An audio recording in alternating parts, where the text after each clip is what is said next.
Olá pessoal, tudo bem com vocês?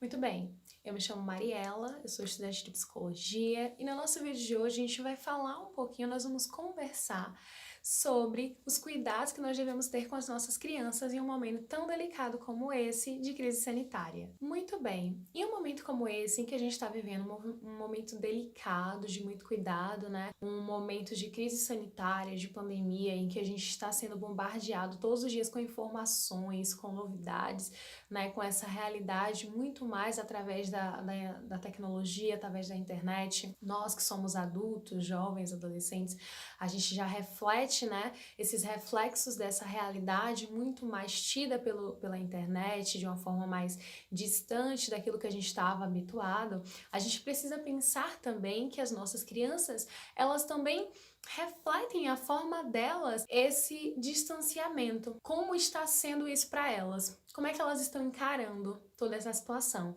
E é isso que a gente vai conversar um pouco, que a gente vai trabalhar um pouco sobre como é isso para as crianças. A gente precisa pensar que para nós que somos jovens adultos, né, e também idosos, né, os idosos em uma categoria um pouco mais diferente, mas para nós que somos adultos, que estamos tendo contato maior com as redes sociais, a gente sempre fala: nossa, que tédio, não aguento mais ficar em casa, meu Deus, não aguento mais as aulas da faculdade online, não aguento mais trabalhar em casa, tô com saudade da minha rotina. Tudo isso também é muito presente nas queixas das crianças. A principal diferença é que elas não vão conseguir verbalizar isso de forma que nós possamos compreender nitidamente. A criança, ela não possui, algumas, né, têm até uma facilidade mais que outras de verbalizar aquilo que estão sentindo, como é que elas estão no dia, como é que elas estão encarando toda essa diferença, né? Um dia eu tava na escola, no outro dia eu já não tô mais, eu não vejo mais a minha pró, eu não vejo mais os meus colegas. Como é que isso reverbera psicologicamente, emocionalmente para as nossas crianças? É importante a gente pensar também em como dar esse suporte para que essas crianças possam se sentir também guardadas, se sentir vistas. Com tudo isso, o primeiro ponto que é interessante de nós desenvolvermos com as nossas crianças em casa é explicar para elas o que é que está acontecendo. É eu dizer, olha, existe isso e isso que está acontecendo atualmente, isso impossibilita que a gente faça isso e isso. É a gente chamar a criança para perto e explicar para ela o que é que está acontecendo, até para que ela entenda melhor o porquê que ela não está podendo sair, porquê que ela não vê os colegas, porquê que ela não vai à escola, porque a vovó, o vovô, o titio, o dindo, seja lá quem for, não vem mais na casa dela com essa frequência, porque que já faz muito tempo que ela vê que o papai e a mamãe tá em casa e que tá ali na frente do computador, do celular, enfim, e que não tá só utilizando como lazer, que era a forma como eles entendiam anteriormente, né? As crianças viam os computadores, os tablets, os iPads como forma de distração. E hoje ela é apresentada a uma realidade que aquilo ali é uma responsabilidade, é onde ela vai utilizar para estudar e que os responsáveis por ela utiliza para trabalhar. Então é importante contextualizar essa criança do que é que está acontecendo para que ela possa também conseguir se perceber dentro dessa realidade que está tão diferente. Então, a primeira dica é a gente conversar sobre a situação social, claro, utilizando de um vocabulário em que a criança consiga perceber e entender mesmo o que é que está acontecendo, né? A gente vai ter, claro, todos os cuidados de não expor a criança a uma situação em que a gente entenda que isso vai gerar nela um susto muito grande, um desespero. A gente precisa ter esse cuidado, trazer ludicidade, né? Sentar para brincar com essa criança, trazer os brinquedos e ir contando a ela de forma, contando história ou algo do gênero, mas trazendo esse contexto lúdico, essa realidade lúdica dentro desse assunto que é tão importante e que eles precisam estar sabendo. A nossa segunda dica é introduzir a criança a como ela se sente frente a essa situação. Aproveitar que eu já tô ali com ela, já tô com os brinquedos, já tô mais próxima, já expliquei pra ela o que é que tá acontecendo, agora eu introduzo o como é que você se sente, como é que você tá percebendo tudo isso. E aí a gente pode utilizar o recurso dos desenhos, né, que pra criança é mais alcançável, elas vão conseguir de uma forma mais tranquila expor aquilo que elas estão sentindo através do desenho. O desenho infantil ele tem essa característica de trazer pra nós elementos que as crianças não conseguem acessar verbalmente. Então eu posso perguntar como é que ela se sente dentro de tudo isso, o que é que ela tá achando. Eu posso também perguntar como é que ela se sente no dia de hoje. Como é que é eu me sinto, como é que você se sente hoje? Você se sente bem?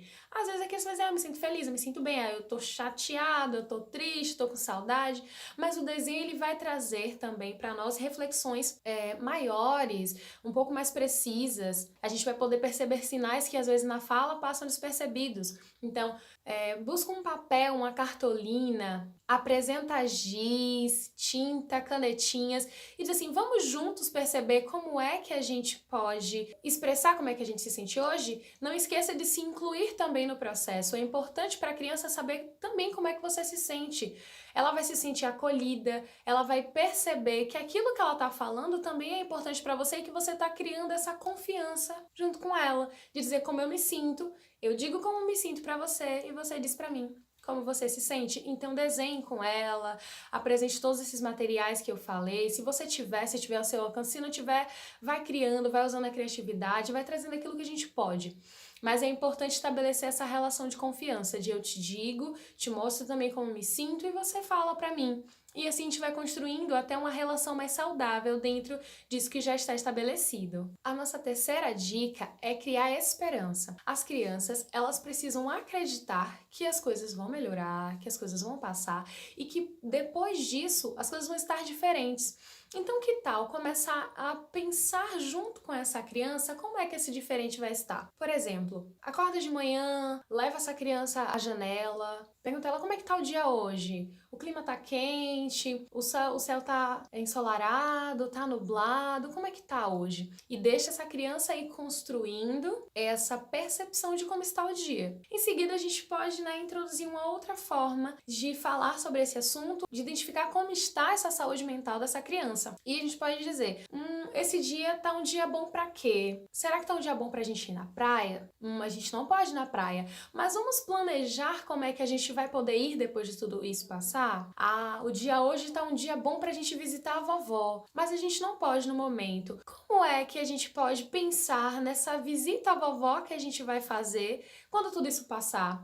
E aí a gente pode introduzir os elementos que são importantes para o nosso cuidado pessoal e coletivo também dentro desse momento.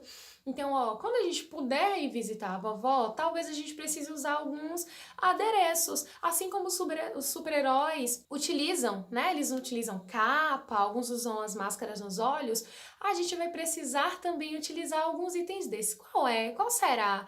E aí você vai introduzindo para que essa criança vá pensando com base naquilo que ela ouviu na aula online, com base naquilo que ela viu no noticiário, que ela tá vendo no entorno familiar dela, ela vai começar a perceber que há uma situação, que há uma saída dessa situação e que existem também os cuidados e que ela precisa tomar. Então é interessante apresentar para essa criança essa realidade e inserir ela nesse contexto de conscientização do que nós estamos vivendo atualmente. Então, eu vou lá, eu posso ir durante o café da manhã conversando, construindo como seria. Eu posso também, se essa criança já está na fase do letramento, se ela já escreve, dizer, vamos escrever uma história, vamos escrever uma ida da gente a uma visita a alguém. E aí vai escrevendo junto. O responsável escreve parte, essa criança escreve outra parte, vai inserindo esses elementos que eu trouxe. Isso vai auxiliar, para que essa criança possa desenvolver a esperança nessa situação, porque não achem que ela não sabe ou que ela não percebe que tá tudo bem complicado, que a situação tá caminhando aos poucos para uma melhoria, que tem muita gente desacreditada. Elas vão perceber, porque isso fica no ar, isso fica na atmosfera. Ainda que vocês não conversem em casa, elas vão perceber. Então é importante eu trabalhar para que elas possam também conseguir, dentro da sua capacidade, equilibrar aquilo que ela tá sentindo, aquilo que ela tá pensando, aquilo que ela tá vendo, tá bom? A nossa quarta dica é propor coisas novas. A gente entende que na nossa realidade, que tínhamos até 3 meses, 4 meses atrás, era uma realidade diferente da que nós temos hoje, A maioria dos responsáveis, eles saíam para trabalhar, chegavam em um horário um pouco mais apertado, as crianças passavam um tempo maior na escola ou com cuidadores e não necessariamente com seus responsáveis. Então, se eu estou, nesse momento, tendo um contato por tempo maior com essa minha criança, eu devo propor coisas diferentes, devo propor coisas novas para essa criança. E o que é que eu posso propor? Eu posso propor atividades que eu faço e que também pode ser desenvolvida por essa criança. Por exemplo, eu estou lavando a louça. Eu posso introduzir essa criança também nesse serviço, claro que não colocando a criança para fazer, mas inserindo ela de forma delicada. Dizer, olha, agora eu tô lavando a louça e a gente pode ouvir uma música junto, uma música que você gosta. Isso já traz a criança para mais próximo, traz essa realidade de que vocês podem fazer atividades juntos e estreita os laços. Eu posso também, se eu tô cozinhando, tô fazendo um bolo, eu posso chamar essa criança para me ajudar nessa receita. Dizer, ó, que tal a gente estudar, a gente vê um pouquinho quais são os ingredientes que a gente precisa para fazer um bolo? Vamos buscar na internet. E aí mostra para aquela criança, né, qual é a receita, qual é o modo de preparo. E aí o responsável se encarrega de ler, se a criança não souber ainda, mas se a criança souber, é interessante estimular também essa leitura, né, para que ela tenha contato, para que ela consiga perceber que a leitura que ela faz lá na aula online é uma leitura diferente que ela vai estar fazendo de receitas. Isso já auxilia ela também em outros processos de aprendizagem, tá? Então, posso apresentar para ela essa receita e depois vamos ver na nossa geladeira o que é que a gente tem, né? E aí vai mostrando, depois vai fazendo, realizando o modo de preparo. Ó, agora você abre o ovo aqui nessa travessa, nessa tigela. Pronto, agora a gente vai colocar o leite. E vai fazendo, vai tendo essa relação, né, de fazer junto. Isso para ele vai ser algo diferente, para uma criança que não tinha esse contato, que nunca teve essa experiência, e para a criança que tinha, aquilo ali vai ser de uma forma diferente. Ela vai se sentir parte daquilo que você está fazendo, como eu falei, os laços vão ser estreitados a partir disso, e ela vai se sentir um pouco mais fazendo, né, tendo atividades mais produtivas do que somente ficar assistindo as aulas, para quem tá tendo, claro. Para quem tá tendo as aulas, fica só ali assistindo as aulas. A nossa quinta dica vai ser voltada aos processos de aulas remotas, de aula online.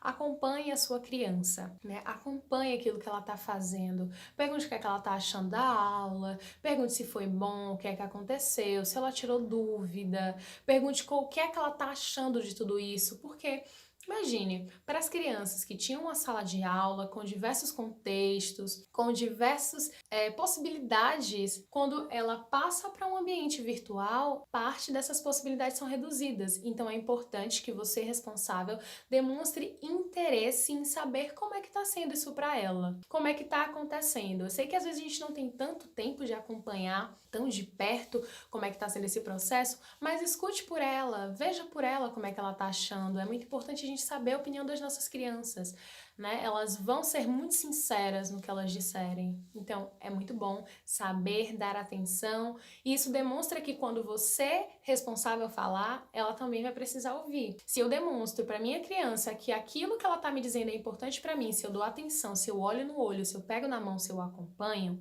isso vai mostrar para ela que eu, responsável, adulto, quando falar, preciso também dessa atenção, desse cuidado, desse carinho da parte dela quando eu estiver conversando. Isso vai auxiliar em diversos processos entre vocês, dentro da atmosfera familiar. Então, talvez vocês estejam se perguntando, tá, mas por que fazer tudo isso? Existem diversos motivos, gente, por que a gente cuidar da saúde mental das nossas crianças e por que essas dicas são tão importantes. Eu sugiro que vocês façam, tenham essa experiência e percebam quão isso vai melhorar o ambiente familiar de vocês, o quão isso vai trazer para a criança uma consciência emocional, uma responsabilidade também afetiva, porque elas precisam estar desde pequenas inseridas nessa realidade de que o meu lado emocional ele é importante, a minha família se importa com o que eu sinto. Isso previne diversas situações posteriores, né? Essa criança ela precisa também desenvolver a responsabilidade afetiva de saber que os pais, as mães, os tios, os parentes, os familiares de um modo geral, a sua estrutura familiar são formadas por pessoas que muitas vezes também não estão bem, que podem estar sofrendo e elas estarem sensíveis a essa dor. As crianças precisam saber que nós somos seres humanos como elas, que nós sentimos como elas, mas que hoje nós temos um grau de responsabilidade diferente do que elas apresentam no dia de hoje. Então é muito importante trazer esse ambiente para que essa criança possa ter uma saúde mental assegurada com base em pequenas ações que às vezes a gente acha que é tão mínima ou que não vai surtir tão efeito, mas que quando a gente chega no futuro, quando essa criança se torna um adolescente, um adulto, ela tem decisões mais assertivas, ela tem comportamentos mais responsáveis, porque ela conseguiu, enquanto criança, ter contato com temáticas que trazem isso e que trabalham isso durante um tempo. Então, trazer essas experiências, trazer essas dicas pode ser útil para você, se estiver ao seu alcance, se estiver dentro da sua realidade. Isso vai ser muito bom para a criança que você está tendo contato e tenha certeza de que posteriormente ela vai agradecer muito por isso. Sendo assim, é muito importante a gente estar atento a algumas questões, a alguns sinais, a algumas ações que as nossas crianças têm que podem nos sinalizar a necessidade de procura de uma ajuda. Se eu tenho uma criança que se irrita muito fácil, se a irritabilidade é muito fácil, eu preciso estar atento a essa irritabilidade. Se eu tenho criança que tem problema para comer, e aí é um ponto muito importante, gente. A minha criança, ela tem problema para comer ou ela tem problema para comer algumas coisas? Porque é muito comum que as crianças não achem tão atrativo os legumes, as verduras. Elas vão achar atrativos os doces, as guloseimas, porque isso realmente enche os olhos até da gente, né? Então, existe essa sensibilidade que a gente precisa ter, tá bom? Se a minha criança ela tem problema de se alimentar ou se ela tem problema, dificuldade, né, vamos usar essa palavra, se ela tem dificuldade de se alimentar com algumas coisas. Se for com algumas coisas, a gente, né, vai tentando inserir, vai explicando o porquê isso é tão importante e vai tentando inserir. Mas é muito importante que eu esteja atento se essa criança tem problema com a alimentação, se ela não demonstra interesse em comer, em se alimentar. Isso é um ponto importante. Outro ponto é se essa criança apresenta problemas para dormir. Se essa criança tem muita dificuldade de dormir, ou se ela relata sempre situações de pesadelos, se ela tá sempre querendo dormir com uma outra pessoa, se durante esse período de sono ela acaba fazendo xixi na cama, tudo isso também é um sinal, a gente precisa estar atento. Se essa criança demonstra muita apatia, não é aquela criança que é muito feliz e que tá ali querendo brincar, claro que a gente não vai estipular um modelo de criança. Cada criança é única, ela vai ter a sua subjetividade, ela vai ter a sua singularidade e isso é muito importante. Tudo que eu tô falando aqui são sinais que a gente pode estar observando, claro, de uma forma muito sensível, muito cuidadosa, porque a gente não vai utilizar o mesmo molde para todos. Mas claro que existem sinais que nos fazem, né, ligar uma anteninha de alerta e é por isso que a gente está apresentando aqui para vocês nesse vídeo, tá? Então, possa ser que a minha criança é uma criança que é mais tranquila, mas ainda assim ela vai ter hábitos comuns, ela vai ter interesse por brincar, ainda que não seja com muitos brinquedos, mas ela vai ter o hábito de brincar porque a criança, ela se expressa também através da brincadeira, né? É uma forma dela demonstrar diversas coisas. Então, estar atento a essas brincadeiras, ver, né, se alguma agressividade, irritabilidade está sendo manifestada através dessa brincadeira. É muito importante estar atento a isso. E perceber também se essa criança não está apática a essa brincadeira. Se ela não demonstra interesse a brincar, nem nos meios tecnológicos, nem com os brinquedos físicos, se ela tá um pouco apática para tudo, não quer assistir, não quer desenhar, não quer pintar, é um ponto que a gente precisa também estar atento, tá bom? E assim, a gente encerra o nosso vídeo de hoje, falando um pouquinho sobre os cuidados com as nossas crianças. Espero que esse vídeo seja útil para você, tá bom? Que seja também possível para sua realidade, mas se não for, tenta adaptar, tenta fazer. Pode comentar aqui embaixo nos nossos comentários as coisas que você tem feito também para cuidar da sua criança. Vai ser muito bom pra gente aqui saber como é que você tá lidando com isso e servir também de dica para outras pessoas que talvez estejam sem recursos, sem opções do que fazer. E assim a gente vai crescendo de uma forma horizontal e todo mundo contribuindo para uma sociedade mais consciente, mais responsável, emocionalmente mais madura e tranquila, tá bom? Um grande abraço e até o nosso próximo vídeo.